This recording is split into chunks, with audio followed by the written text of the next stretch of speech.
नमस्कार साथियों, आज आपको अपने चैनल गूगल विजन में स्वागत है। आज का जो हम ऐसे टीचर से आपको परिचय करा रहे हैं जो कि सिविल इंजीनियरिंग का आपको टीचर होंगे। उसमें से आपको कुछ ऐसे टॉपिक पढ़ाएंगे, ऐसे सब्जेक्ट पढ़ाएंगे, वो खुद आपको नए टीचर से हम मिलवा रहे हैं। आके आप उससे थोड़ा देख लीजिए वो आपके लिए कैसा क्लास ले रहे हैं और अपना परिचय वो आके खुद देंगे। ठीक है, हम आपको बुलाना चाहते हैं बजरंगी सर को। कृपया आप आके अपने स्टूडेंट को स्वागत कीजिए।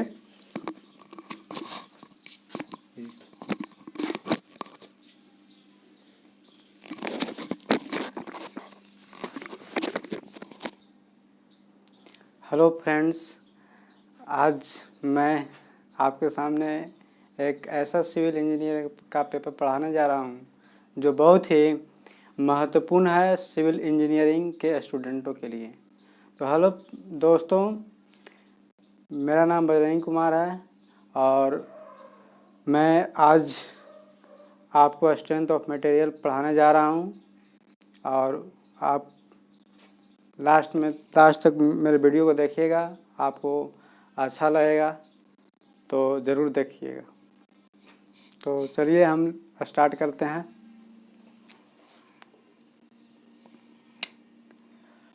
सबसे पहले बात आती है कि strength of material. Strength of material मतलब मटेरियल का स्ट्रेंथ, कि हमें कैसे मालूम चलेगा कि मटेरियल का स्ट्रेंथ कितना होगा, क्या होगा। तो हम ऐसे मटेरियल के बारे में पढ़ने जा रहे हैं जो इंजीनियरिंग के क्षेत्र में यूज किया जाता है। तो सबसे पहले हम पढ़ते हैं मैकेनिकल प्रॉपर्टीज ऑफ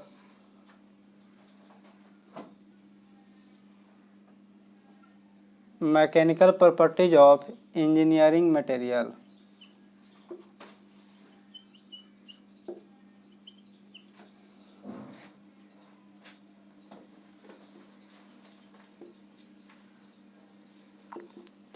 तो आपको मालूम होगा, आप पिछले क्लास में पढ़े होंगे मैकेनिकल प्रॉपर्टीज के बारे में। तो स्ट्रेंथ ऑफ मटेरियल पढ़ने से पहले आपको यहाँ पर मैं बता देना चाहता हूँ कि मैकेनिकल प्रॉपर्टीज जो है इंजीनियरिंग मटेरियल का, वो पहला होता है आपको इलास्टिसिटी।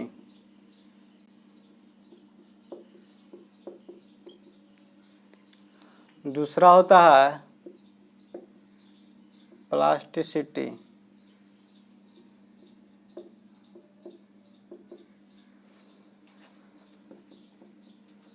तीसरा होता है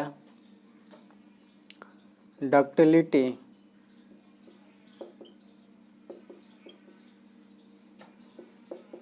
चौथा होता है मेलेबिलिटी।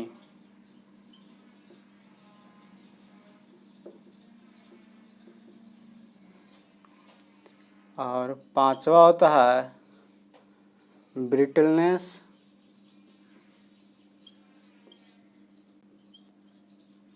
और छठा होता है हार्डनेस। और लास्ट है टफनेस।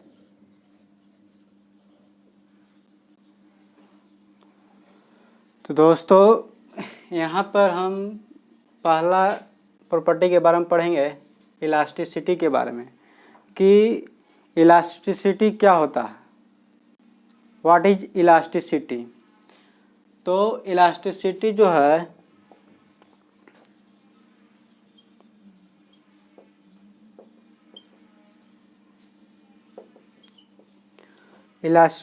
जो है मटेरियल का वैसा प्रॉपर्टी है जो जब हम किसी मटेरियल पर लोड लगाते हैं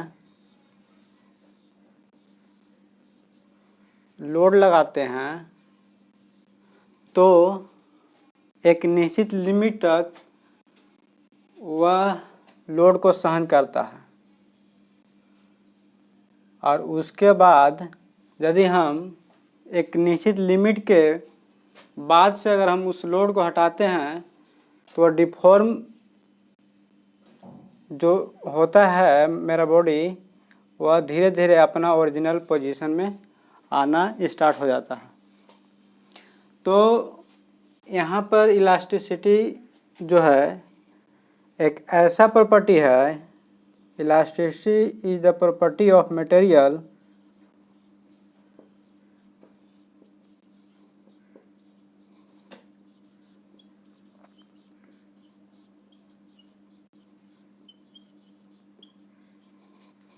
elasticity the property of material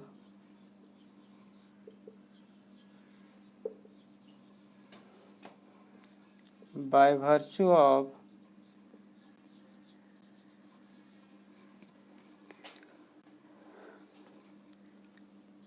when load is applied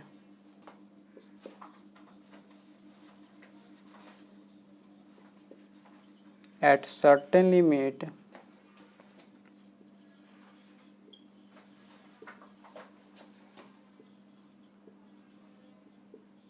then he tends to deform.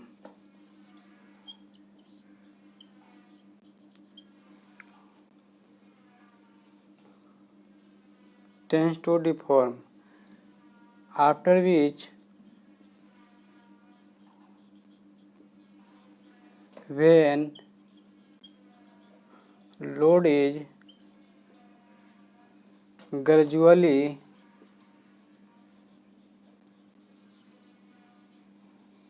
removed, then it regain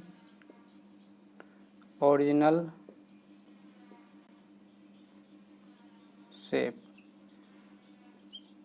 तो यहाँ पर इलास्टिसिटी का मतलब हुआ कि मटेरियल का वह प्रॉपर्टी जिसमें जब हम एक बॉडी पर एक निश्चित लिमिट तक लोड लगाते हैं तो वह डिफॉर्म होने की कोशिश करता है, और जब उस निश्चित लिमिट के बाद हम अगर धीरे धीरे उस लोड को हटाते हैं तो वह अपना ओरिजिनल पोजीशन में आ जाता है। तो इसी को हम लोग इलास्टिसिटी कहते हैं।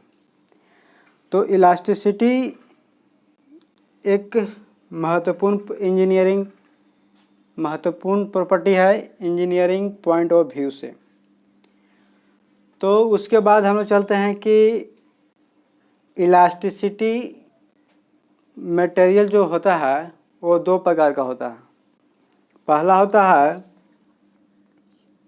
तो चलिए मैं यहाँ पे बात कर रहा था कि इलास्टिक मटेरियल के बारे में। तो elastic types of elastic material.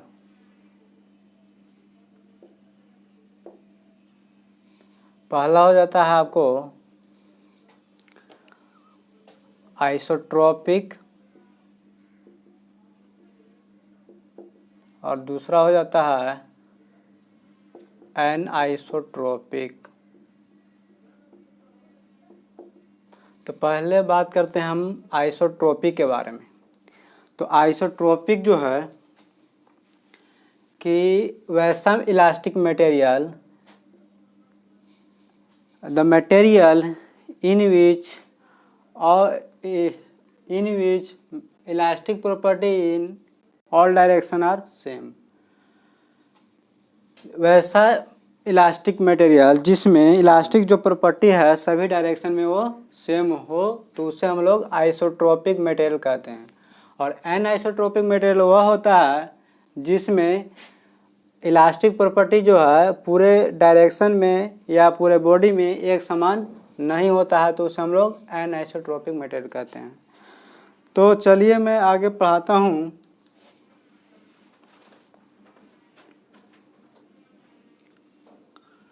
दूसरा प्रॉपर्टी के बारे में, प्लास्टिसिटी के बारे में।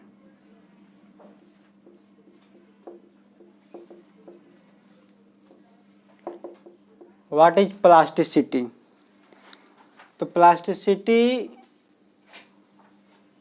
एक इंजीनियरिंग मटेरियल का वैसा प्रॉपर्टी है जिसमें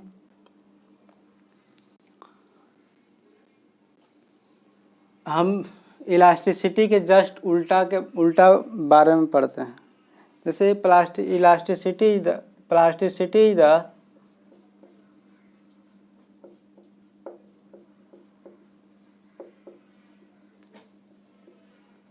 कन्वर्स ऑफ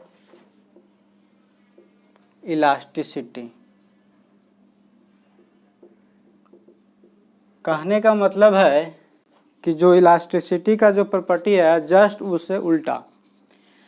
तो यहाँ पे हम इलास्टिसिटी के बारे में क्या पढ़ें कि वैसा प्रॉपर्टी मटेरियल का जिसमें जो हम एक निश्चित लोड लगाते हैं एक निश्चित लिमिट तक, तो उसके बाद वो अपना ओरिजिनल, अगर हम उसके बाद लोड हटा देते हैं तो वह एक निश्चित अपना शेप रिगेन कर लेता है। और इसमें जो प्लास्टिसिटी में आ जाता है कि हम लोग जब मटेरियल पर लोड लगाते हैं तो वह एक निश्चित लिमिट के बाहर लगाते हैं, तो वह जो है से फिर अगर उसके बाद हम लोड हटाते हैं तो वह अपना ओरिजिनल शेप रिगेन नहीं कर पाता। तो उसी को हम लोग प्लास्टिसिटी कहते हैं। तो plasticity is the converse of elasticity. जैसे मान लीजिए कि फॉर एग्जांपल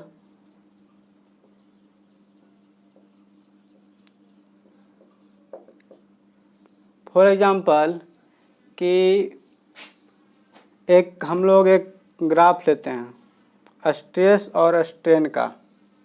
यह है स्ट्रेस और यह है स्ट्रेन।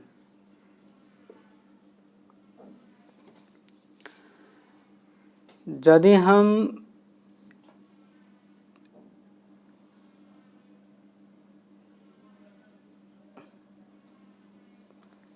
यहाँ पे मान लीजिए कि यहाँ प्रोपोर्शनल लिमिट है और यहाँ पर है इलास्टिक लिमिट। अगर हम इलास्टिक लिमिट के बाद अगर हम लोड लगाते हैं तो यहाँ पर तो ये जो कर्व है इसको फॉलो नहीं करके वो इस तरह से हो जाएगा। मतलब अगर हम यहाँ के बाद अगर हम लोड लगाते हैं तो यह धीरे धीरे जो है से इसको, अगर इलास्टिसिटी में हम बात करते हैं तो यह जो है से इस कर्व को फॉलो करेगा। लेकिन अगर हम प्लास्टिसिटी में आते हैं तो यह कर्व को फॉलो न करके वह एक परमानेंट शेप ले लेता है, जिसको हम लोग क्या बोलते हैं, इसको बोलते हैं रेसिड्यूअल स्ट्रेन। मतलब कि यह अपना पोजीशन जो है ओरिजिनल वह अपना नहीं प्राप्त कर पाता है। तो प्लास्टिसिटी का जो यूज होता है वह फोर्जिंग में होता है, मटेरियल का फोर्जिंग करने में या प्रेसिंग करने में।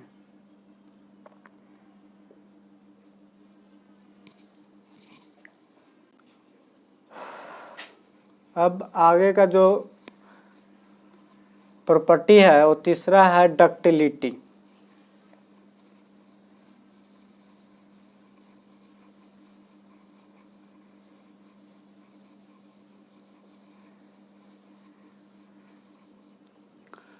तीसरा प्रॉपर्टी जो है इंजीनियरिंग मटेरियल का वो है ductility.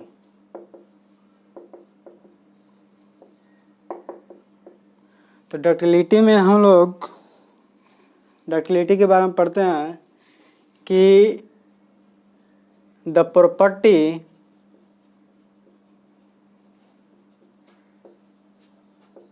Of engineering material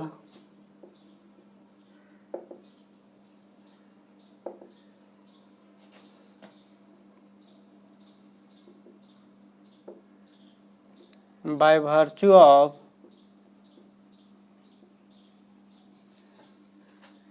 it is drawn into wire।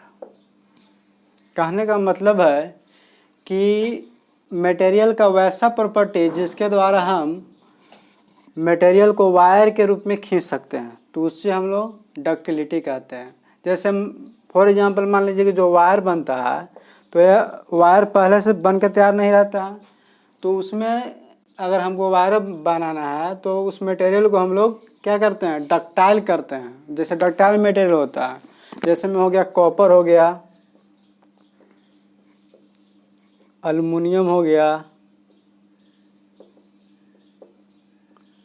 ETC। तो हम लोग डक्टाइल मटेरियल लेते हैं ताकि उसका मतलब हम लोग वायर बना सकते हैं। तो ये इस कौन सा प्रॉपर्टी का यूज होता है इसमें डक्टिलिटी प्रॉपर्टी का यूज होता है। अब आगे बात करते हैं हम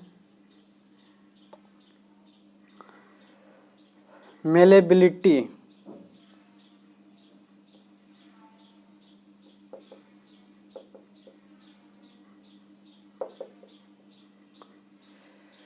मेलेबिलिटी एक ऐसा प्रॉपर्टी है मटेरियल का जिसमें हम लोग, जैसे मान लीजिए कि कोई मिठाई है तो उसका जो लेयर होता है ऊपर का, उसको ज़्यादातर बनाने में यूज किया जाता है।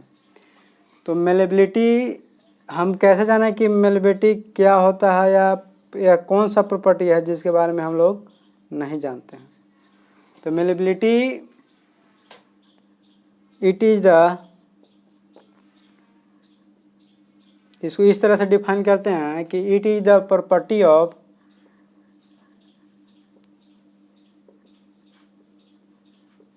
मटेरियल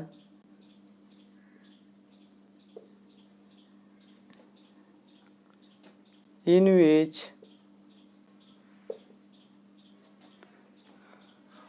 material is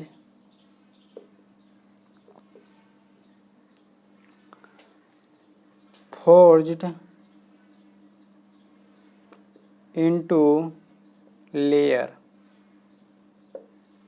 कहने का मतलब है कि एक चादरे के रूप में हम इसको क्या करते हैं, ढाल देते हैं, दबा कर, मतलब किसी भी मशीन के द्वारा, इक्विपमेंट के द्वारा हम उसे फोर्ज कर देते हैं, लेयर बनाते हैं एक चादरा के टाइप पे। तो उसी को हम लोग, उस प्रॉपर्टी को हम लोग कहते हैं मेलेबिलिटी। आगे बात करते हैं हम टफनेस के बारे में।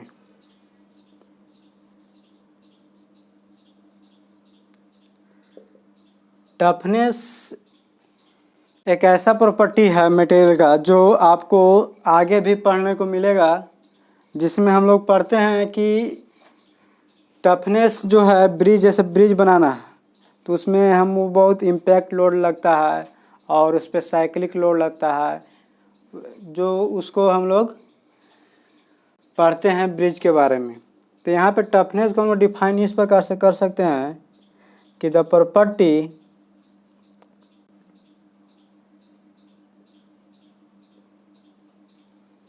property which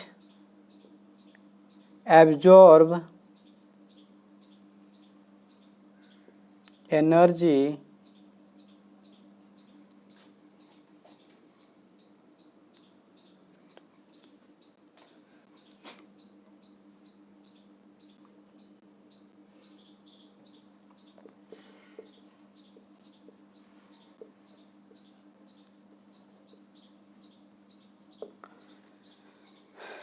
वैसा प्रॉपर्टी जो बिना किए हुए, फेलुअर होने से पहले तक वह एनर्जी को एब्जॉर्ब करता है। जैसे मान लीजिए कि एक ब्रिज है, उस पर हम एक वैन या कार हम पास करते हैं तो उस पर इम्पैक्ट पड़ता है, जैसे साइक्लिक वेव के रूप में उसमें उत्पन्न होता है। तो वह उस मटेरियल में ऐसा प्रॉपर्टी होना चाहिए जो उसको पहले से उस एनर्जी को ऑब्जर्व कर ले, ताकि वह आगे फेल नहीं कर सके। तो यह एक ऐसा टफनेस प्रॉपर्टी है जो ज़्यादातर हमें साइक्लिक लोडिंग और इम्पैक्ट लोडिंग में यूज किया जाता है। जैसे फॉर एग्जांपल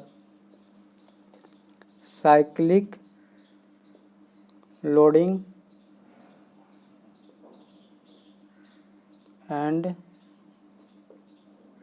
इम्पैक्ट लोडिंग में।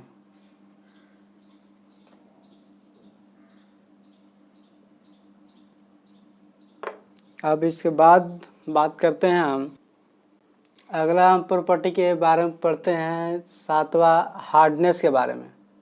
हार्डनेस मटेरियल का वह प्रॉपर्टी है जो अब्रेजन, जैसे मान लीजिए कि हम किसी वस्तु पर मतलब खरोच करते हैं या उस पर रगड़ते हैं तो वह कितना मतलब उसको रेजिस्ट कर सकता है वह मटेरियल, उसी को हम लोग हार्डनेस कहते हैं। मान लीजिए कि एक यह जो है तो इस पर हम कितना यह जो है रजिस्ट कर सकता है अब्रेजन को, मतलब हम इसको रगड़ते हैं, घिसते हैं। जैसे मान लीजिए कि ईंट है, वह वाल पर हम रगड़ते हैं तो वह कितना वाल जो है उसको रजिस्ट कर सकता है ताकि उसका जो लेयर है वह टूटे नहीं, तो उसी को हम लोग क्या कहते हैं, हार्डनेस कहते हैं।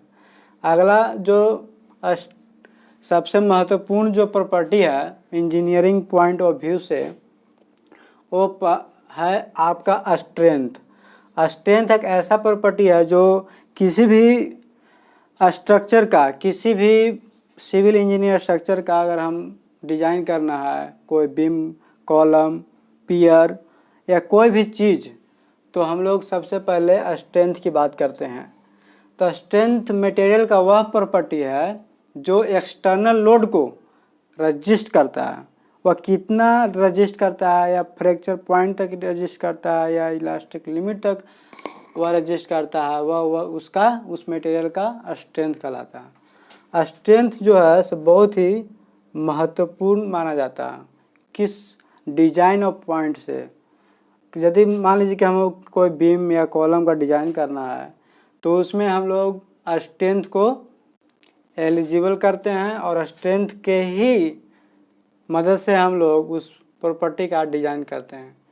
तो अगर हम स्ट्रेंथ ऑफ मटेरियल की बात करते हैं तो स्ट्रेंथ को हम लोग उसमें स्ट्रेस के टर्म में व्यक्त करते हैं, और यह स्ट्रेस जो होता है वो आगे चल के अल्टीमेट स्ट्रेस हो जाता है, यील्ड स्ट्रेस आ जाता है। तो इस तरह से वह स्ट्रेस के टर्म में व्यक्त किया जाता है। आगे हम लोग बात करते हैं कि एक्चुअल स्ट्रेंथ और रिक्वायर्ड स्ट्रेंथ के बारे में। एक्चुअल स्ट्रेंथ और रिक्वायर्ड स्ट्रेंथ, हम एक्चुअल स्ट्रेंथ की बात करते हैं कि मान लीजिए कि कोई बीम हम डिजाइन कर रहे हैं तो उस पर कितना लोड आएगा, कितना एक्चुअल में लोड आना चाहिए, और उसमें अगर हम कितना ज़रूरी है, हमको मान लीजिए कि 10 न्यूटन का हमको रिक्वायर्ड है स्ट्रेंथ, मतलब हमको 10 न्यूटन पर वह फेल नहीं करना चाहिए, और एक्चुअल स्ट्रेंथ हम लोग रिक्वायर्ड स्ट्रेंथ से ज़्यादा देना होगा। मान लीजिए कि हम 15 न्यूटन देते हैं, ये हो गया एक्चुअल स्ट्रेंथ, और हमको ज़रूरी कितना है, 10 न्यूटन का ज़रूरी है लोड उस बीम को। तो हम लोग उसको अगर हम डिजाइन करते हैं बीम को तो हमें 15 न्यूटन या 5 न्यूटन उसे एक्स्ट्रा देना पड़ेगा ताकि वह आगे चलकर, या मान लीजिए कि वह फेल ना करे, वह आने वाले जो एक्सटर्नल लोड है उसको अच्छी तरह से रजिस्ट कर सके। तो अब इससे बाद हम पढ़ते हैं फैक्टर ऑफ सेफ्टी के बारे में। तो फैक्टर ऑफ सेफ्टी जो होता है वह एक्चुअल स्ट्रेंथ और रिक्वायर्ड स्ट्रेंथ का रेशियो होता है कि कितना हम दे रहे हैं फैक्टर ऑफ सेफ्टी। तो मान लीजिए कि मेरा एक्चुअल स्ट्रेंथ कितना है, 15 न्यूटन है, और रिक्वायर्ड स्ट्रेंथ कितना है, 10 न्यूटन है, तो इसका फैक्टर ऑफ सेफ्टी कितना आ जाएगा, 1.5। तो इस तरह से मतलब हम लोग फैक्टर ऑफ सेफ्टी निकालते हैं। तो आज इतना ही तक स्ट्रेंथ मटेरियल के प्रॉपर्टी हम लोग पढ़ें। अगला वीडियो में हम लोग स्ट्रेस और स्ट्रेन के बारे में पढ़ेंगे। आज इतना ही तक, और इसे आपको पसंद आया हो तो आप लाइक, कमेंट, शेयर जो भी कर सकते हैं कीजिए, और सब्सक्राइब कर सकते हैं। धन्यवाद।